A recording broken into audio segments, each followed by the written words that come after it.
हम सब ओई आखिरी जनरेशन से छी जिनकर माँ के कोनो सोशल मीडिया अकाउंट नहीं है, जिनकर माँ के फोन के लॉक तक खोल नहीं आवे छे। हमर सबके माँ एते सादा छथि जे उनका अपन सालगिरह जन्मदिन तक याद नहीं रहे छे। हमर सबके माँ कखनो बाहर जाय काल में सी यू सून नहीं कहे छथि, बल्कि इंतजार करे छथिन जे हमर बच्चा कखन घर लौटत और वो हमरा संगे बैस क दूटा गप करत और खाना खात।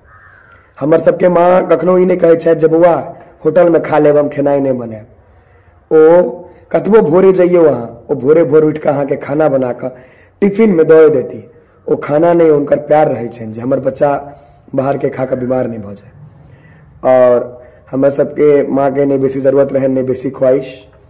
वो सब एकदम सिंपल सालीन अपन परिवार लेल, अपन घर लेल, अपन बच्चा लेल सोचैत अपन जिंदगी गुजार दिलखिन।